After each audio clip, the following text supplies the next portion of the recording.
maaf ini mengganggu waktunya sebentar Bu. Ya, silakan. Ini ya Bu, dalam mengikuti program CGP ini kan saya sudah di modul 3.1.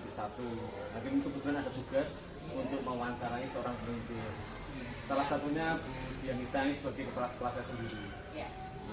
Ini kaitannya dengan ini Bu, pengambilan keputusan. Ya, siapa? Jadi Bu, ya, jadi nanti akan saya mulai dengan pertanyaan pertama Bu. Ya.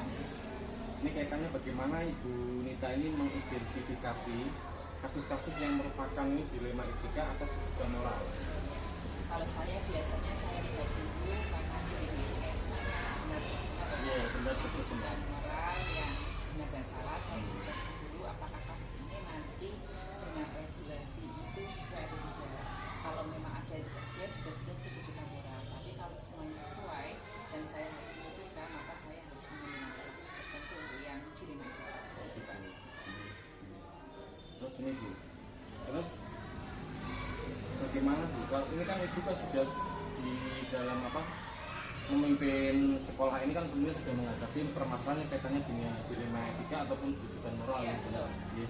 Terus bagaimana Bu Nita ini menjalankan pengambilan keputusan di sekolah, terutama kasus yang ini Bu berkaitan dengan ini kepentingan yang sama-sama benar atau sama-sama mengandung nilai kebajikan. Iya. Kalau saya biasanya yang dilema etika itu memang sedikit membingungkan ya Pak ya. Tetapi saya biasanya langkah-langkah pengambilan keputusannya saya awali dengan mengidentifikasi dulu pihak-pihak mana yang terkait, kemudian permasalahan ini dampaknya bagaimana, terutama dampak untuk sekolah. Nanti baru saya bisa mengambil langkah-langkah tertentu apakah nantinya beberapa alternatif solusi untuk permasalahan ini bisa menyelesaikan atau meng-cover semua pihak-pihak yang terkait. Jadi sudah ada beberapa alternatif gitu. Iya, saya siapkan beberapa alternatif dulu. Ini pertanyaan berikutnya Bu yang ketiga. Ini langkah-langkah atau prosedur seperti apa yang biasa dilakukan? Iya, seperti yang tadi saya katakan, jadi saya mengumpulkan dulu datanya, data permasalahannya, kemudian pihak-pihak yang terkait, kemudian nanti dampaknya kira-kira apa kalau saya mengambil keputusan ini. Jadi saya siapkan beberapa alternatif solusi dengan berbagai bagaimana tentunya ya bukan hanya karena ini semuanya benar-benar yang pastinya tidak berkaya aturan, tapi jangan sampai juga merugikan salah satu pihak. Kalaupun ada pihak yang merasa dirugikan juga tidak terlalu besar gitu. Itu dengan sekali pertimbangan-pertimbangan itu Iya. sebelum kita mengambil sebuah keputusan. Iya. Apalagi seorang pemimpin yang memimpin sebuah sekolah kan itu kan dampaknya tentunya luas. Iya, Kalau kita dampaknya luas. salah mengambil keputusan tentunya dampaknya juga sangat. Iya, bukan hanya untuk sekolah saja, Iya. tapi juga yang berkepentingan juga nanti bisa berdampak. Jangka panjangnya, jangka pendeknya juga. Betul. Terus ini Bu, hal apa saja yang selama ini Ibu Nita anggap efektif Bu, dalam pengambilan keputusan pada kasus dilema etika? Iya, kalau saya melihat dampaknya Pak. Jadi kalau misalnya saya mengambil keputusan ini dampaknya apa saja ya. Jadi dari beberapa alternatif keputusan yang saya ambil, saya bandingkan dampaknya. Jadi saya ambil yang dampaknya paling sedikit. Nah itu menurut saya keputusan yang paling efektif. Karena itu juga tidak terlalu lama ya untuk yang jangka panjang maupun jangka pendek. Kalau dampak negatifnya sedikit, saya rasa juga pihak-pihak yang berkepentingan, pihak-pihak yang terkait itu bisa menerima. Itu melihatnya ke dampaknya. Iya, ke dampaknya. Terus ini tantangan yang ini Bu, yang Ibu hadapi selama ini dalam mengatasi kasus-kasus yang seperti itu Bu, dilema etika. Kalau tantangan banyak ya pastinya, apalagi kalau untuk pihak-pihak yang berseberangan tetapi sama-sama benar, sama-sama memiliki alasan, itu pastinya tantangannya saya harus bisa menolong pihak yang nantinya merasa ada yang dirugikan walaupun tidak banyak. Nah itu tantangannya. Jadi saya juga harus bisa memberikan pengertian dan juga bisa memberikan solusi terbaik untuk pihak-pihak terkait agar yang merasa tidak sependapat nantinya bisa menerima keputusan. Tantangannya Bu. Terus adakah jadwal Bu, jadwal khusus ini sebuah penyelesaian kasus? Oh iya. Jadwal. Kalau jadwal khusus saya tidak Pak. Tidak. Kalau saya pribadi untuk pengambilan keputusan saya buat kalau bisa secepat mungkin. Karena saya kalau menunda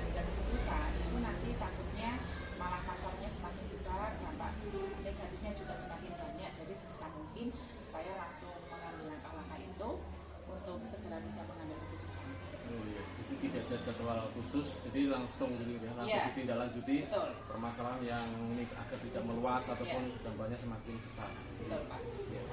Kita lanjutkan Bu untuk pertanyaan ke-7 ini Iya, Bu. silakan Pak.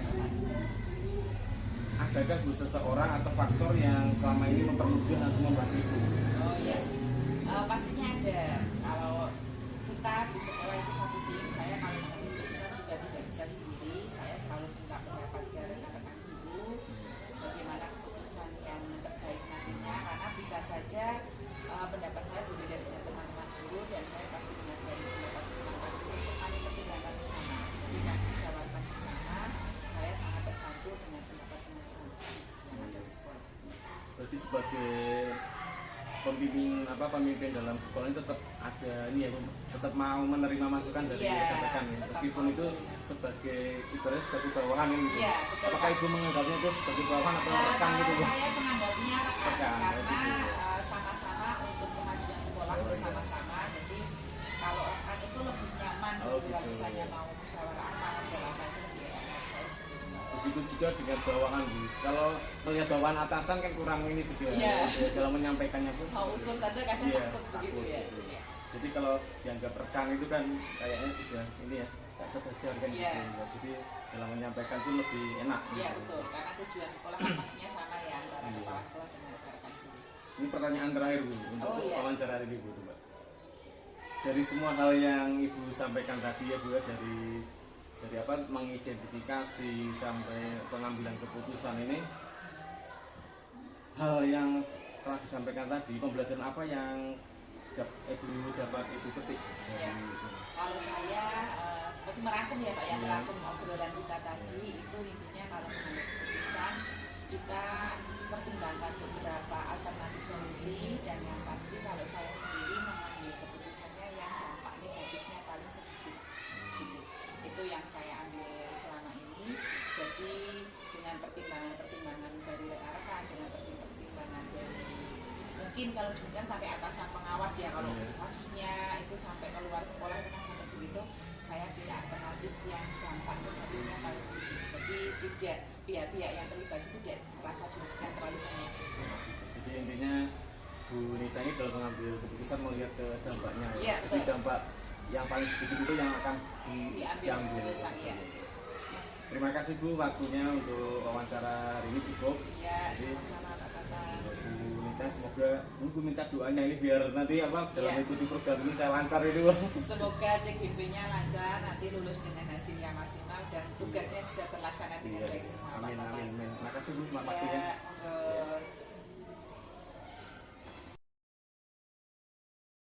Selamat pagi Bu Yuni. Selamat pagi Mas Tata. Ya, mohon maaf mengganggu waktunya ini Bu.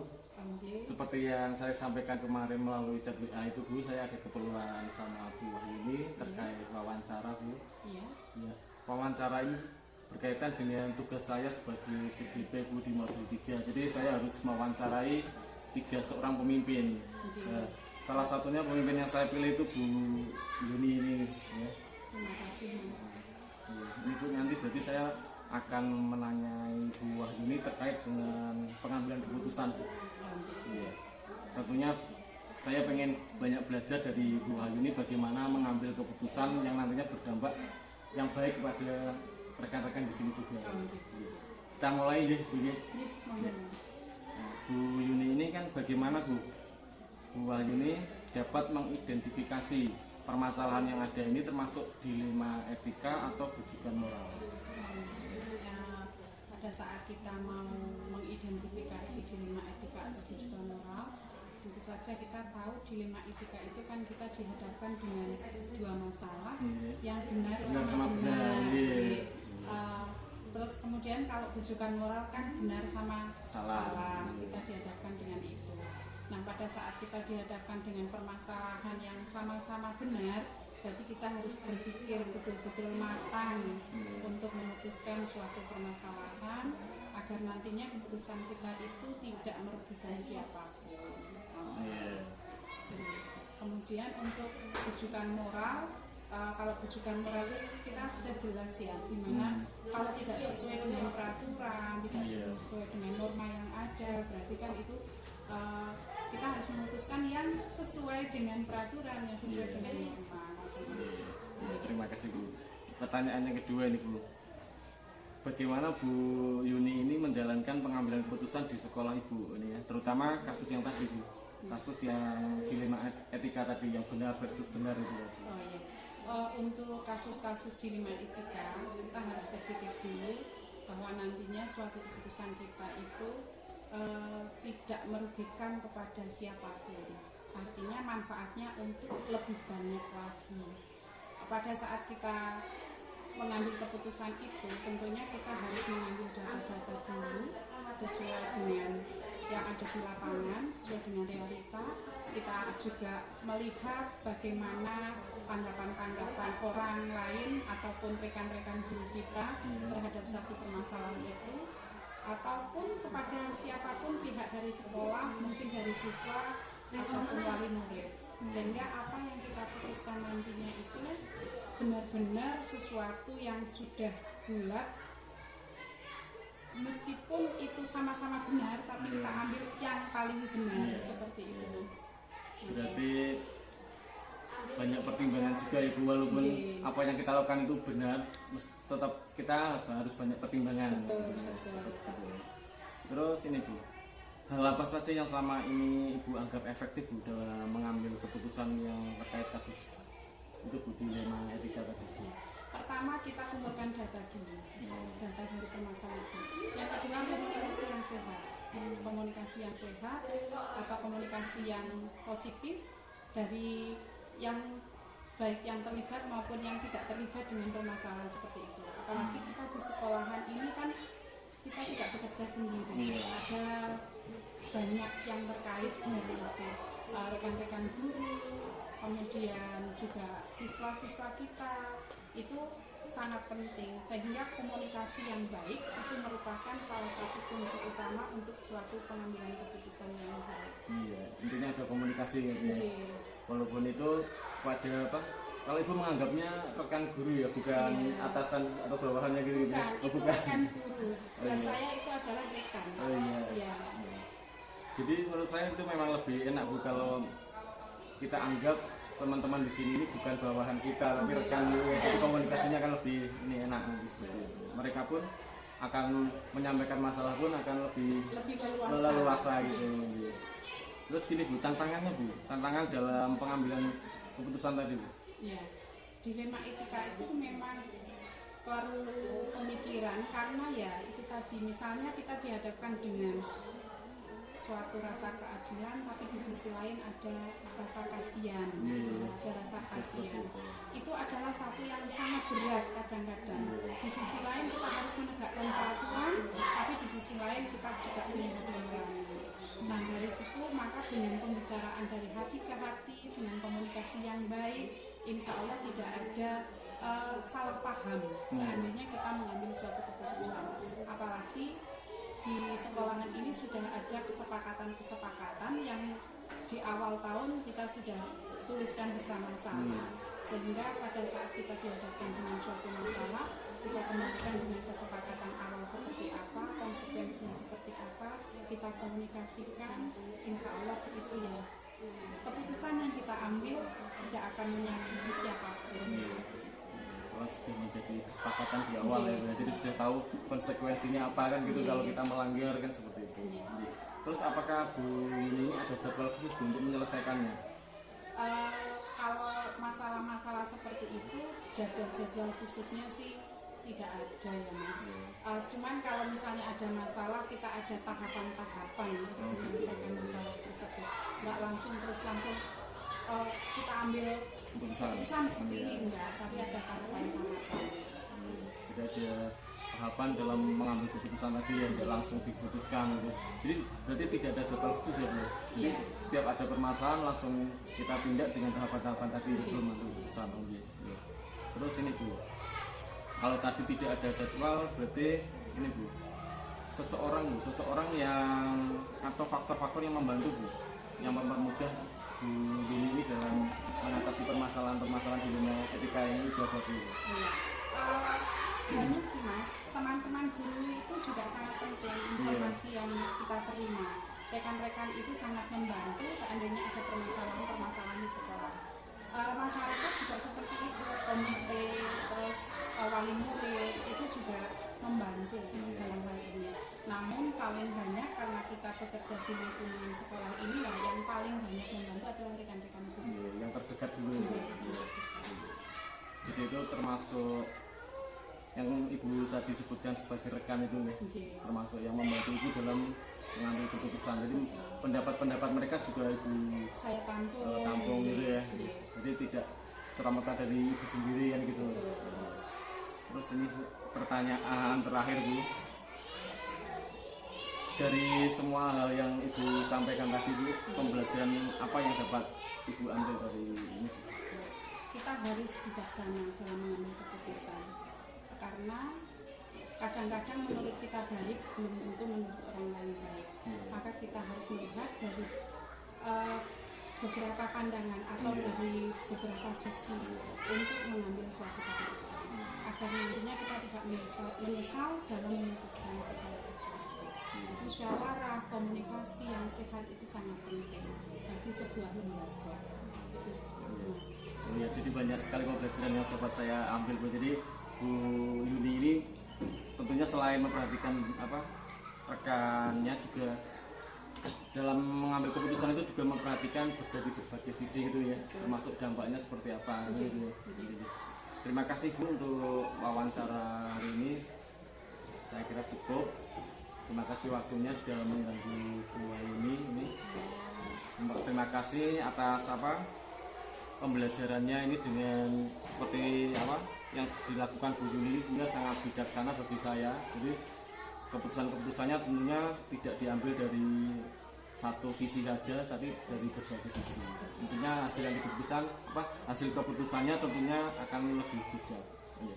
Terima kasih Bu. Ya, sama-sama Mas Tatak. Semoga saja nanti panjenengan bisa sukses dalam mengikuti pembelajaran selama menjadi guru penggerak dan bisa menggerakkan untuk teman-teman yang lainnya, dan semoga saja sukses nanti sampai akhir di lokal yang ke-7 ya. Terakhir 7. Oh iya, ya. Semangat ya Mas. Terima kasih Bu. Ya, sama-sama. Selamat pagi Bu Edu. Selamat pagi Pak Tatak. Mohon maaf ini mengganggu waktunya Bu. Oh enggak, ya enggak apa-apa. Ya, seperti yang saya sampaikan kemarin bahwa hari ini kan saya akan mau mewawancara Bu Evi terkait tugas saya sebagai CGP. Di situ di modul 3 itu kan saya harus mewawancarai 3 orang pemimpin. Bu Evi ini kan sebagai pemimpin di sekolah ini, itu salah satu pemimpin yang saya pilih. Saya akan belajar dari Bu Evi bagaimana Bu Evi ini mengambil keputusan. Gitu ya Bu.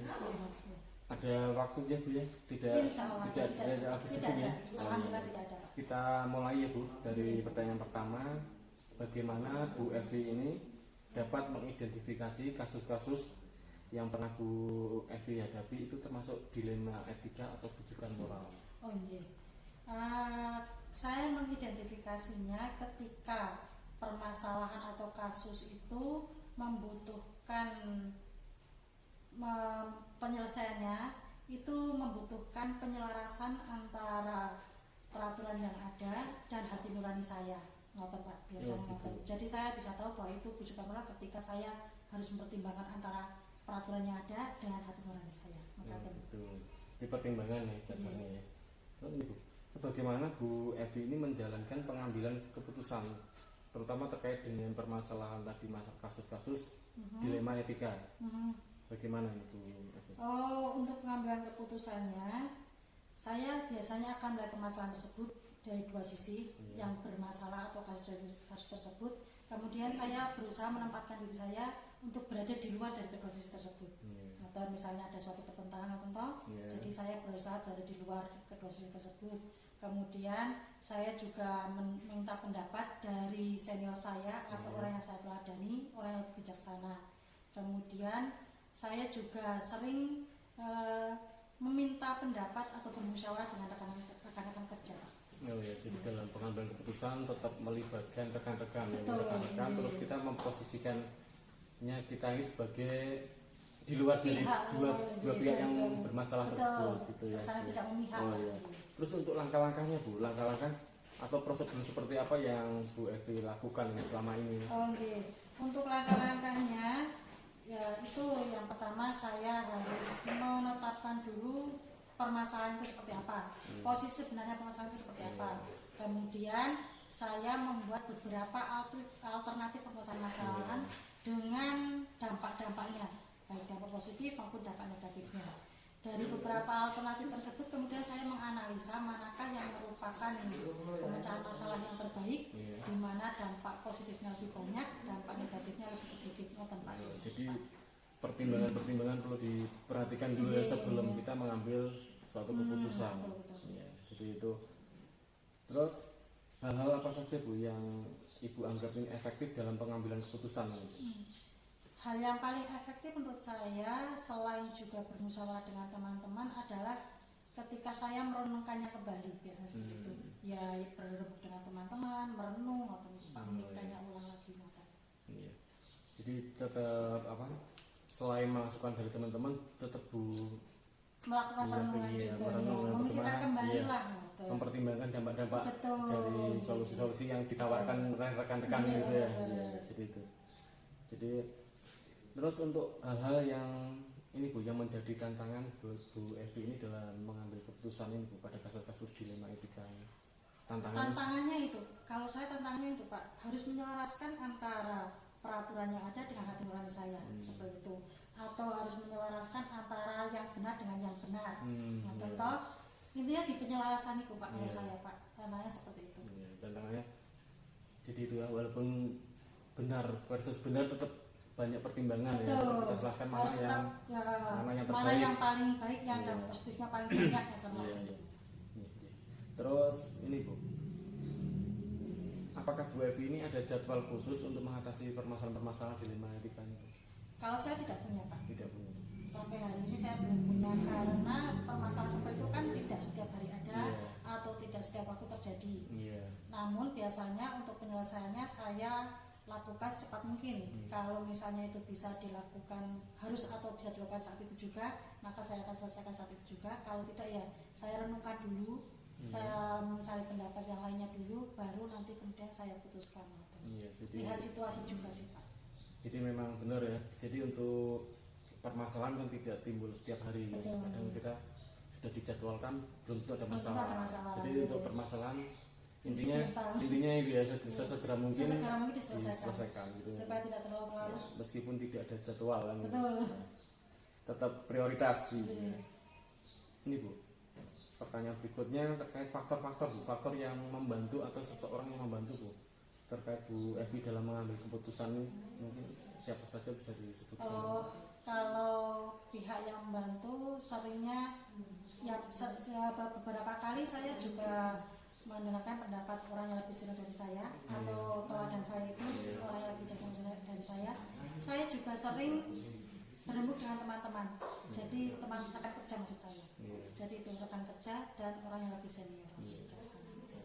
Jadi di sini misal senior meskipun guru tetap diperhatikan gitu ya. Jadi tidak harus pengawas ataupun yang lain. Jadi senior karena usia dan sebagainya pengalamannya gitu. Ada yang usianya lebih senior tapi kadang pengalamannya kurang, tetapi ada yang lebih muda tapi pengalamannya lebih. Jadi senior secara pengalaman maupun secara usia. Jadi itu tetap diperhatikan ya. Nanti masukannya akan tetap bervariasi. Jadi kita yang menentukan mana yang akan kita ambil. Pertanyaan terakhir Bu untuk wawancara hari ini Bu, terkait pembelajaran yang dapat Ibu petik dari pengalaman Bu Evi ini dalam mengambil keputusan. Pembelajarannya adalah bahwa suatu permasalahan itu jangan diselesaikan secara terburu-buru. Jangan terlalu tergesa-gesa untuk menyelesaikannya. Kita harus memperhatikan dulu inti permasalahan itu apa, kemudian dampak-dampaknya bagaimana. Jadi dipertimbangkan dulu lah Pak. Jadi lebih baik kalau sedikit terlambat tetapi kita bisa selesai dengan baik, solusinya baik daripada secepat mungkin tapi ternyata nanti kita menimbulkan efek samping yang lebih parah lagi. Jadi untuk pembelajaran yang Ibu Evi tadi dapatkan tadi terkait itu, kita tidak boleh mengatasi suatu masalah itu dengan terburu-buru. Jadi banyak pertimbangan-pertimbangan yang harus kita perhatikan, termasuk masukan-masukan dari rekan-rekan. Terus dampak yang akan ditimbulkan seperti Nah, apa gitu ya. betul, Jadi J. jadi kita lebih baik tadi apa terlambat terlambat sedikit tapi masalah teratasi dengan baik ya, dan daripada tidak ada efek samping lagi. daripada cepet-cepet tapi ternyata itu tidak mengatasi masalah, malah justru timbul masalah baru Iya, gitu ya. harus bergantian ya, Pak, ya. Iya, terus mengatasi masalah tanpa masalah yang gitu. betul, Jadi betul. tidak ada masalah yang timbul akibat keputusan yang kita ambil gitu ya. Ya, terima kasih Bu. Banyak sekali yang saya dapatkan dari Bu Evi terkait dengan bagaimana mengambil keputusan. Terima kasih waktunya. Saya untuk wawancara ini saya cukupkan Bu. Oh ya, terima kasih Pak Toto. Iya. Terima kasih juga sudah bisa datang ke sini. Iya, iya, iya. Maaf tidak bisa datang ke sekolah jeneng. Oh iya, iya, terima kasih Bu.